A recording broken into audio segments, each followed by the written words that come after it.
سڵاتان لێبێ جەماعەت ئێمە وەکو بڕیارمان نابوو سێکشن ڕیڤیو حەڵکەین. سێکشن ڕیڤی سەرەتا 5 بۆ 3 حەلەکەین کە لە لاپەڕا 145 دایە. کەواتە ئێمە سەرەتا چیمان هەیە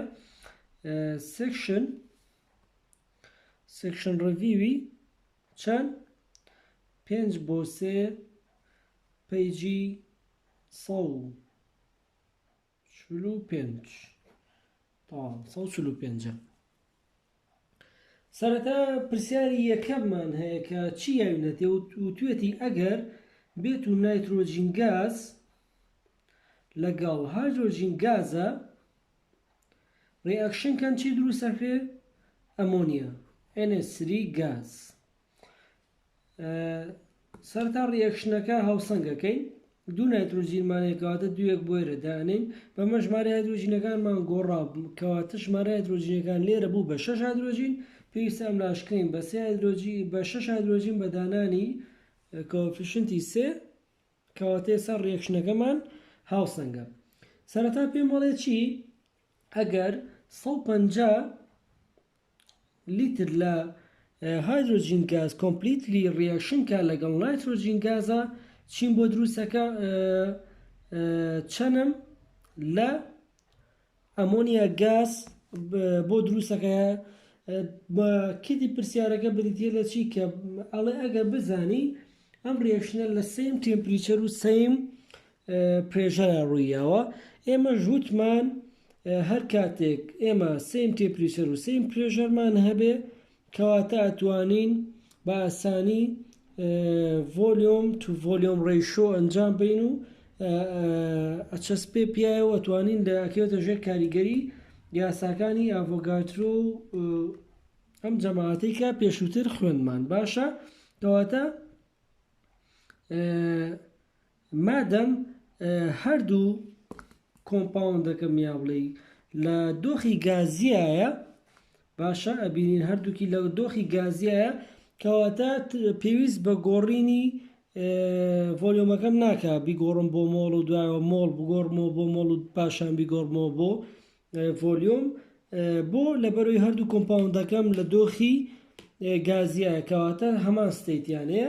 کەواتە ئەم یاسایە بەکارهێنم کاڵێ ڤۆلیۆمی هایدرۆجین لەسەر کۆفیشنتەکەی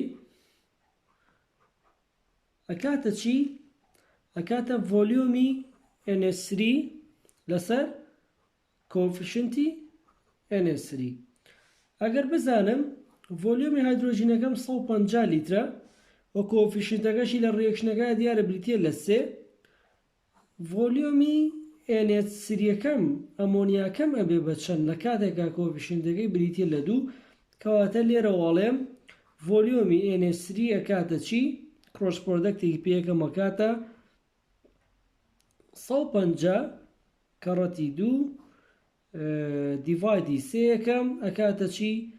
100 لیتر of NH3 گاز. کەواتە هەر کاتێ 150 لیترم لە هایدرۆجین گاز هەبێ لەگەڵ نایترۆجین کۆمپلیتلی ڕێئەکشنی پێ بکەم 100 لیتر لە NH3 گاز مایەتێ لە سیم تێمپریچەر و سیم پرێژەرە. پرسیاری دووەم کایەوێتی بریتە لە چی؟ ڕێئەکشنێکی یاوە، ئەم ڕێئەکشنە بە باڵانسکراوی یاوێتی ئەڵێ هەر کاتێک دوو سۆدیۆم کە لە دۆخی ڕەقیە هەمومانەزای مێتەڵەکان لە دۆخی ڕەقیان لەگەڵ H2O ڕێئەکشنی پێ بکە چیمایەتێ وتمان ئەکتیڤ مێتەڵەکان لەگەڵ H2O هایدرۆجینی گازمانایەتێ باشە H2 گاز لەگەڵ مێتەڵ هایدرۆکسایدەکان کاتە 2NaOH ئەکوێس. ئەڵێ ئەو زانیاریانەی کایەوێتی ئەڵێ ئەگەر بزانم 4.6 گرامم لە سۆدیۆم هەیە ئایا چەند لیتر هایدرۆژینم بۆ پرۆدیوسەبێ باشە. کەواتە ڤۆلیۆم بە لیتری H2 نەزانراوە. سەرەتا ستەیتی دوو مادەکەم جیاوازە، دانەیەکیان لە دۆخی ڕەقیە دانەیەکیان لە دۆخی گازیە کەواتە پێویستە یاسایەک بەکاربێنم بۆ گۆڕینی بیانکەم بە مۆڵ پاشان مۆڵ ڕێشۆ ئەنجام بەم و پاشان بیگۆڕمەوە بە ڤۆلیۆم ڕاستەوخۆ ناتوانم یاساکەی سەرەوە بەکاربێنم لە بەرۆی دوو مادەکەمان لە دیفرەنت ستەیتان سەرەتا پێویستە ماسی سۆدیۆم بگۆڕم بۆچی بۆ مۆڵی سۆدیۆم و پاشان مۆڵی NA بگۆڕم بۆ مۆڵی H2 گاز و پاشان مۆڵی H2 بگۆڕم بۆ ڤۆلیۆمی H2 ئەوەی کە پێویستمە لێرەیە ماس بۆی بگۆڕم بۆ مۆڵ پێویستە یاسای بچی بەکارێ مۆڵە کاتە چی ماس لەسەر مۆلەر ماس یا بڵێن مۆلەر ماس ئەمە ستێپی یەکەممە بێ ستێپی دووەم پێویستە مۆڵ بگۆڕم بۆ مۆڵ بەپێی یاسای چی مۆڵی NA لەسەر کۆفیشنتی NA ئەکاتە مۆڵی H2 لەسەر کۆفیشنتی H2 و پاشان لە ستێپی سێمە پێویستم بە یاسای چیە بێ PV_NRT بۆ ئەوەی مۆڵ بگۆڕم بۆ ڤۆلیۆم کەواتە ئەڵێم PV ئەکاتە NRT لێرەدا بەم یاسایە توانم مۆڵی H2کەمان بگۆڕم بۆ ڤۆلیۆمی H2 کە داواکراوی پرسیارەکەیە کەواتە بە سێ ئەنگاو ئەتوانم شیکاری پرسیارەکەم بکەم سەرەتا ستێپی یەکەم ئەڵێن مۆڵی NA ئەکاتە چی 4.6 گرام لە NA کە دراوە لەسەر مۆلەر ماسی مۆلەر ماسی NA بە نزیکەی ئەکاتە 23 گرام پێر مۆڵ ئەنجامەکەی ئەکاتە 0.20 مۆڵ لە سۆدیۆم ئەمە بە نزیکراوەی باشە ستێپی دووەم پێویستە ئەم مۆڵی سۆدیۆمم بگۆڕم بۆ مۆڵی هایدرۆجین گازەکەمان کەواتە ئەڵێم مۆڵی NA لەسەر کۆفیشنتی NA یەکسانە بە مۆڵی H2 لەسەر کۆفیشنتی H2 گاز کەواتە مۆڵی NA-کەی تازە دۆزیمەوە کە ئەکاتە 0.20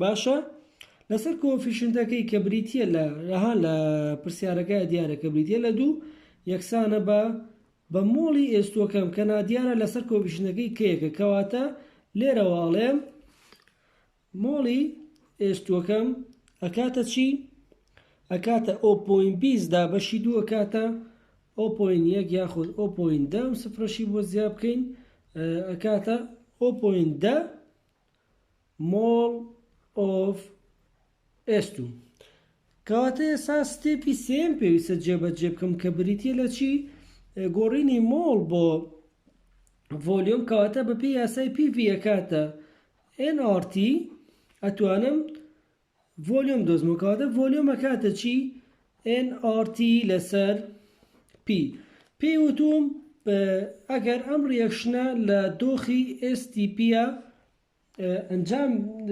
درابێ کەواتە ئەزانم تێمپریچەرەکەم بریتیە لە 273 کلڤن و پرێشەرەکەم بریتیە لە چی 1 ATM کەواتە ڤۆلیۆم ئەکاتە چی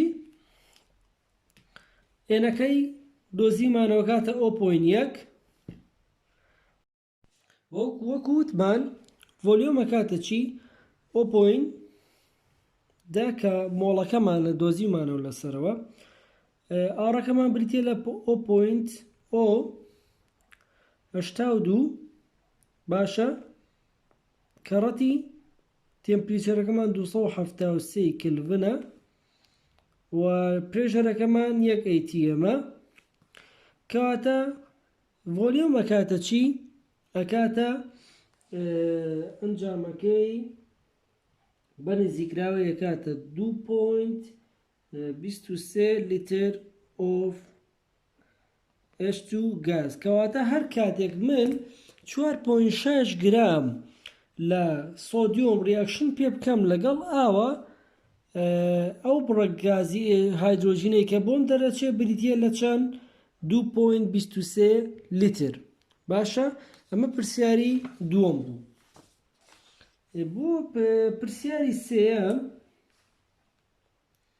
سێم هەمان ریاکشن بەکارێنمەوە کە بریتە لە 2 سۆدیۆم کە ڕیاکشکا لەگەڵ 2 H2O بۆ پێگەێنانی H2 گاز زایدەن 2 NaOH.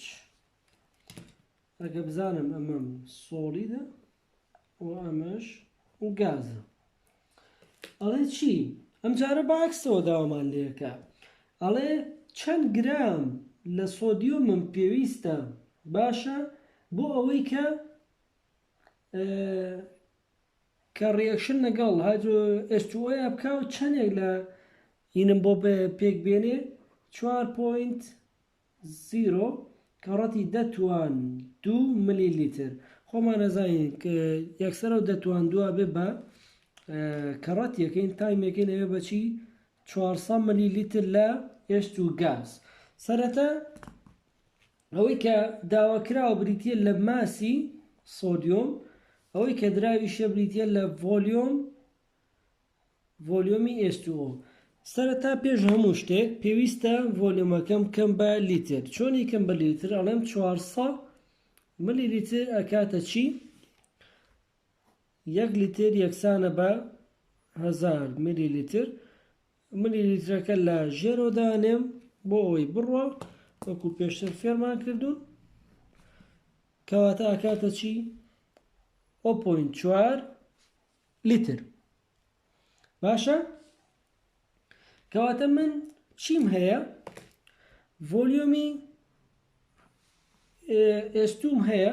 سەرەتا پێویستە بیگۆڕم بۆ مۆڵی H2 و پاشان مۆڵی H2 بگۆڕم بۆ مۆڵی سۆدیۆم و پاشان مۆڵی سۆدیۆم بگۆڕم بۆ ماسی سۆدیۆم. باشە؟ ئەمانە هەمی چۆنەکرێ بە سێ ستێپ. ستێپی یەکەم بە یاسای PV NRT بەکارێنم. ستێپی دووەم یاسای ئەڵێم مۆڵی H2 لەسەر کۆفیشنتی H2 ئەکاتە مۆڵی Na لەسەر کۆفیشنتی Na. و ستێپی سێمیش بە یاسای مۆڵە کاتە چی؟ ماس لەسەر مۆلە ماس. بەم سێ ستێپا توانم پرسیارەکەم حەڵکەم. ستێپی یەکەم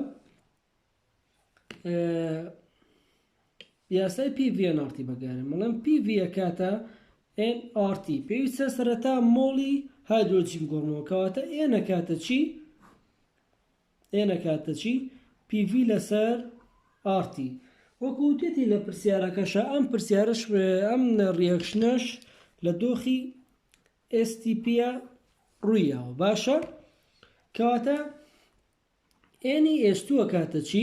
یەکسانە بە پرێژەرەکەمان 1 ATM کەڕەتی ڤۆلیۆمەکەمان 0.4 لیترە لەسەر 0.082 لیتر ATM مۆڵ کلڤن. باشە؟ کەڕەتی تێمپریچەرەکەمان 273 کلڤنە. وەکووە بینین کلڤن و کلڤن ڕۆی ATM و ATM ڕۆی لیتر و لیتر ڕۆی ئەوەی کە بۆمانەوێتەوە مۆڵە. کەواتە ئەنجامەکەی ئەکاتە چەند؟ لامان بووە کاتە بە نزیکراوەی 0.018 ناوە پرسیارێکی بە نزیکراوەی کاتە 0.018 مۆڵی H2. جەماعەت لەمە زۆر تەلەبە کێشیان هەبوو خۆی کە بە کالکولێتەرەکە لێ 0.079 دەرەچێ. هەنێ تەلەبە یەکسەر دوو دێستیماڵیان وەرگرت و یەکسەر وتیانە مادەم حوتە ئەمە کاتە 0.2. هەنێ تەلەبار بە حەوێنش توانێتەوە، هەنێ تەلەبەش کردویانە بە 18. هیچی کێشە نابێ بۆم قۆناغەی ئێوە بە هەر کامێکیان داینێن ڕاست دەرەچێت لەبەرەوەی ئێوە لە قۆناغا کە نین کە بڵێ بە شیکارێکەتان زۆر ورد پێویست بێ. باشە؟ ئەمە بۆ ئەوەی کەوانەی کێشیان هەیە لەگەڵا. کەواتە ئەمە مۆڵی ئێستومان دۆزیەوە. پاشان ئەڵێن ئەم مۆڵە بە ستێپی دووەم ئەگۆڕین بۆچی بۆ مۆڵی سۆدیۆم، کەواتە ئەڵێن مۆڵی ئێستوو لەسەر کۆفیشنتەکەی کە بریتیە لە یەک لە پرسیارەکە هەمانە و مۆڵی سۆدیۆم لەسەر کۆفیشنتەکەی کە بریتیە لە 2. باشە کەواتە ئەکاتە چی؟ ئەکاتە 0.018 لەسەر 1 ئێنی لەسەر 2 کەواتە مۆڵی سۆدیۆم ئەکاتە چی؟ 2 کەڕەتی 2 times 0.080 ئەکاتە چی؟ 0.036 و پاشان ئەمە مۆڵی چیە؟ مۆڵی NA. ئەم مۆڵە گۆڕین بۆ ماس، وتمان مۆڵە کاتە ماس ئۆڤەر مۆلەر ماس، کەواتە ماس ئەکاتە چی؟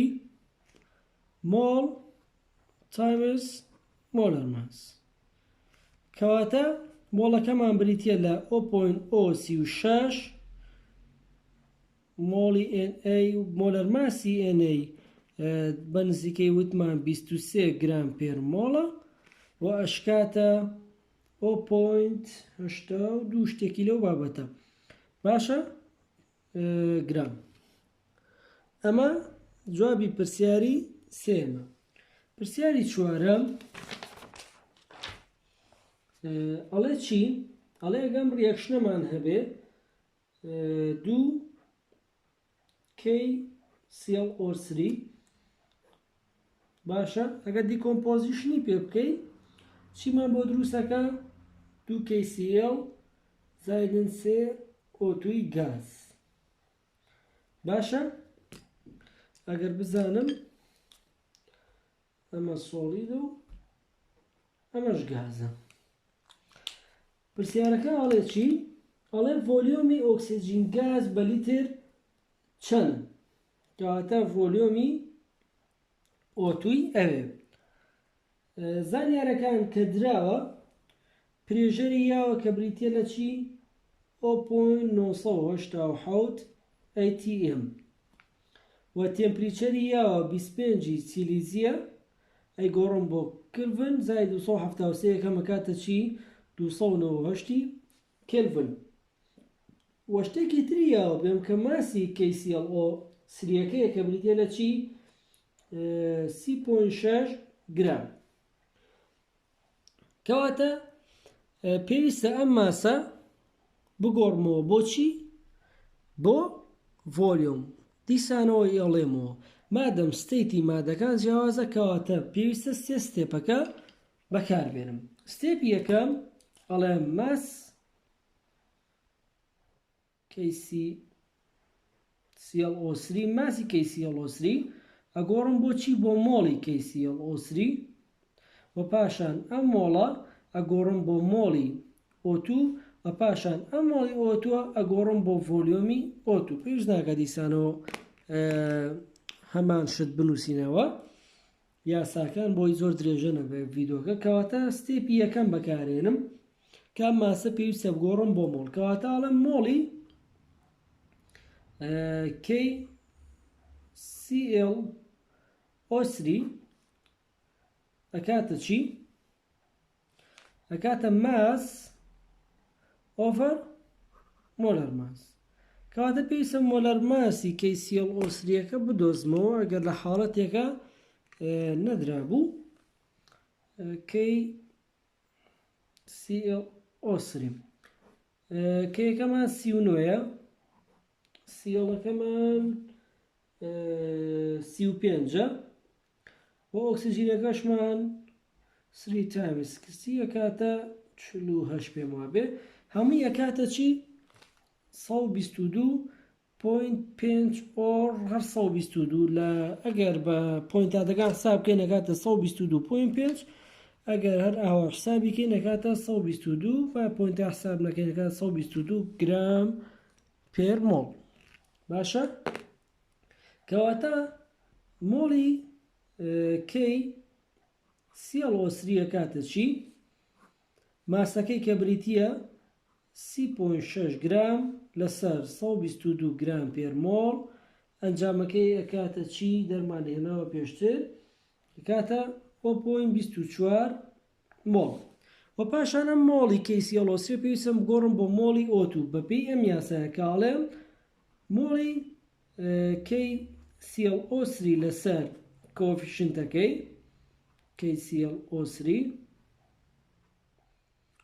بەخەر لێم تێکەچێ ئەکاتە مۆڵی O2 لەسەر کۆفیشنتی O2 مۆڵەکە دراوە دۆزیمانەوە بریتە لە 0.24 مۆڵ کۆفیشنتەکەی بریتە لە 2 مۆڵی O2 نادیارە کە لە کاتێک کۆفیشنەکەی لە پرسیارەکەی دراوە کە ئەکاتە 3 کەواتە ئەڵێم ئێنی O2 ئەکاتە چی ئەکاتە 3 کەڕەتی 0.24 over 2 هەمی ئەکاتە 0.38 مۆڵ of O2 باشە پاشان ئەم مۆڵە پێویستە بگۆڕم بۆ ڤۆلیۆمی O2 لە ڕێی یاسای PV_NRT و کاتە ئەمە ستێپی دووەم بوو ستێپی سێم یاسای PV_NRT بەکارێنم کە ڤۆلیۆمم پێویستە لێرەیە ڤۆلیۆم ئەکاتە چی NRT لەسەر P باشە ئەوەی کە دراوە ئاڕەکەمان 0.82 لەبەرمانە تایمز تێمپریچەرەکەمان 298 پرێشەرەکەی لە سەرەتای پرسیارەکەی وتمان ئەکاتە 0.987 ATM ئەوەی کە مۆڵەکەش دۆزیمانەوە مۆڵی O2ەکە بەکارێنەوە کاتە 0.37 مۆڵ باشە ئەنجامی ئەمەش ئەکاتە 9.1 لیتر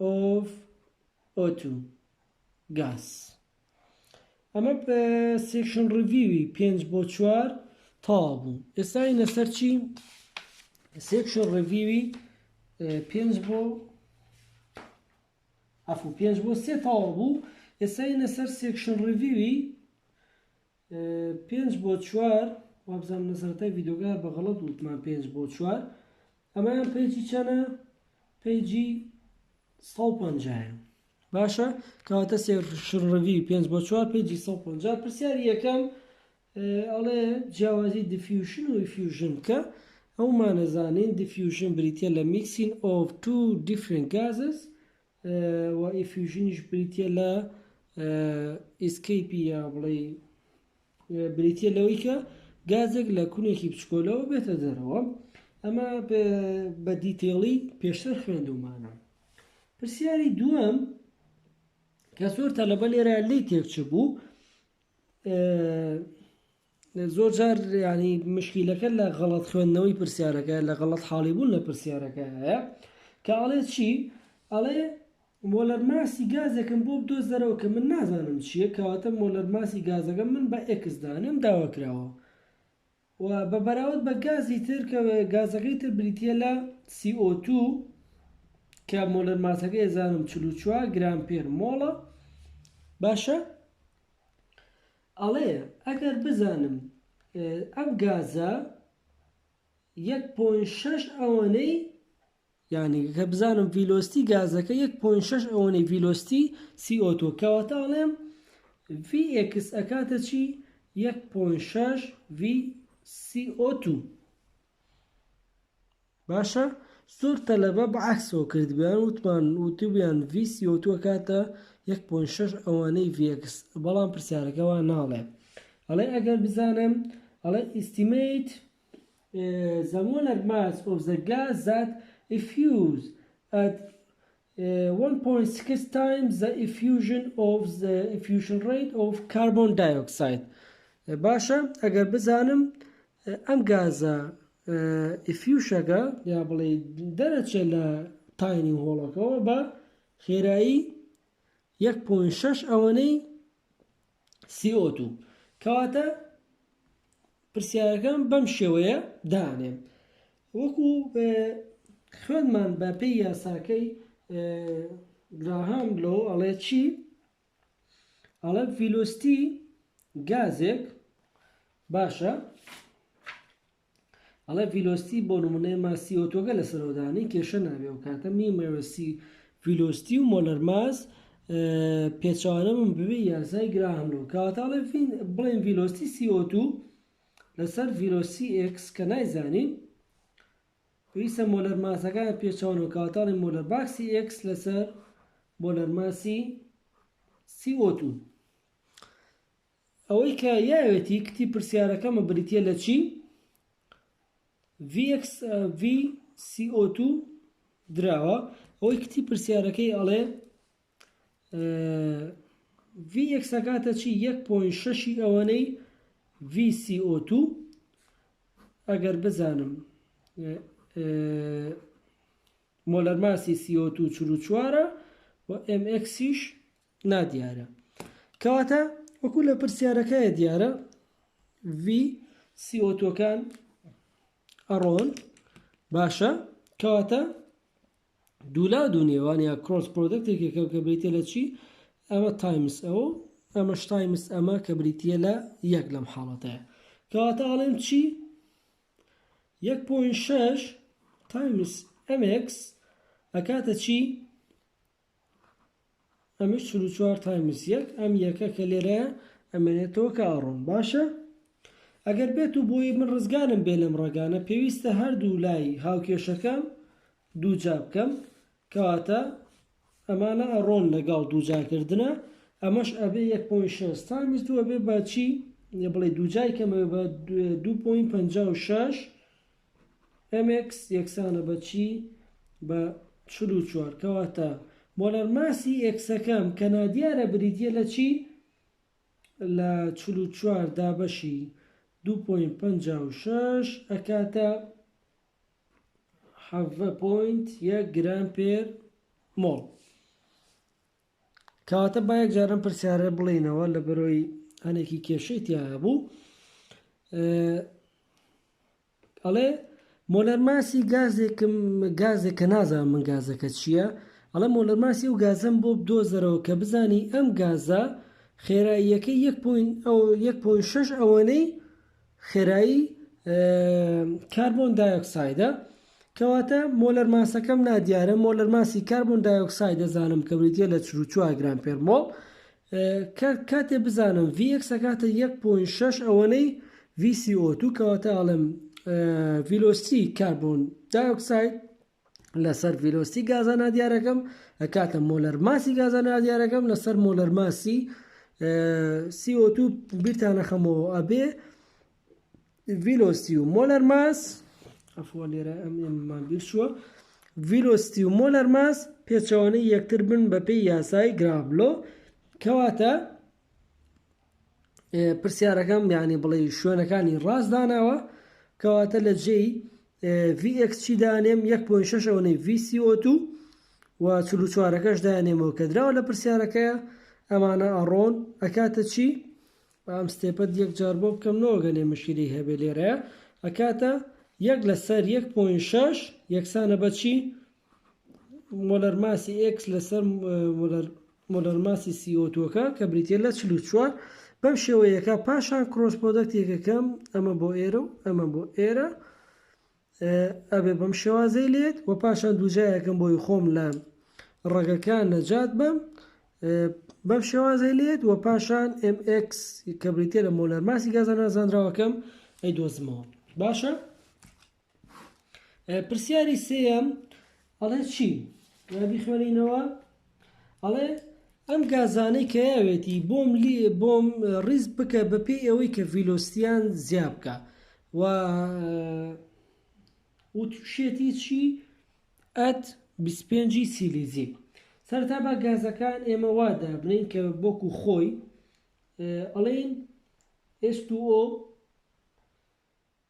باشە گازی یەکەمە دووەم هیلیۆمی یاوە سێم HCl یاوە چوارم BRF یاوە پێنجەم NO2 یاوە سەرەتا فکری پرسیارەکە لە چیایە لە دووشتایە یەکەمیان کە بزانی تۆ وتوێتی ئەد 25 سیلیزی کە کاتێک گوتمان ئەم گازانە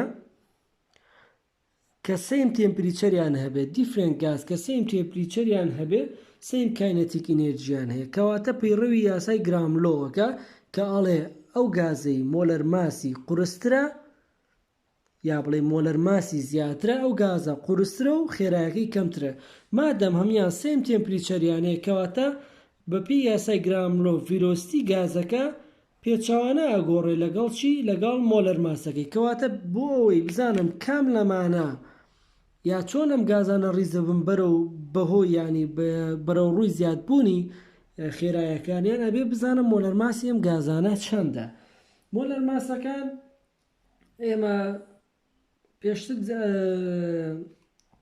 زانیمانە چۆنیان دۆزینەوە یا بڵێ من لە یەکزامە هاتان نەمێ کە بریتە لە چی مۆلەر ماسی ئێستووە بریتە لە 18 و مۆلەر ماسی هیلیۆم بریتە لە 4 مۆلەر ماسی ئێسیال بریتە لە 36.5 مۆلەر ماسی ئەمە بریتە لە 99 مۆلەر ماسی ئەنۆتوش بریتە لە 46 کەواتە کاتێ من مۆلەر ماسەکانم دۆزیەوە ئەتوانم زۆر بە ئاسانی ڕیزیان کەم لە مۆلەر ماسی زۆرەوە بۆ کەم باشە کەواتە ئاڵێم BRF باشە NO2 HCl و هیلیۆم عفوا H2O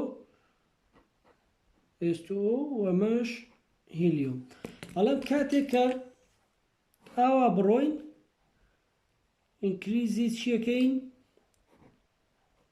ڤیلۆسیتی کەواتە ئەڵێم گازانم بۆ ڕیزکە بەهۆی بە پێی زیادبوونی خێرایەکەیان کەواتە ئەڵێم هەر کاتێک من ئاوا بڕۆم ڤیلۆسیەکەم زیاکە بۆ لەبەر ئەوەی مۆلەر ماس کەمەکە کە مۆلەر ماسیش کەمی کرد گازەکە سوکترە بێ بەمەش ڤیلۆسیتی زیاکە باشە ئەمە تەواوی فکری پرسیارەکە بوو وتمان لەبەروی گازەکان سیم تێمپریچەریان هەیە کەواتە بەپێی یاسای گراملۆ ئەڵێم ڤیلۆسیتیە کاتە 1 لەسەر مۆلەر ماس و پاشە مۆلەر ماسیێرەمیانە دۆزمەوە کاتە دۆزیمەوە ئەو گازەی کە لەمیان مۆلەر ماسی زیاترە BRF کە لەمیان قورسترە و ڤیلۆسیتی لە هەرمیشیان کەمترە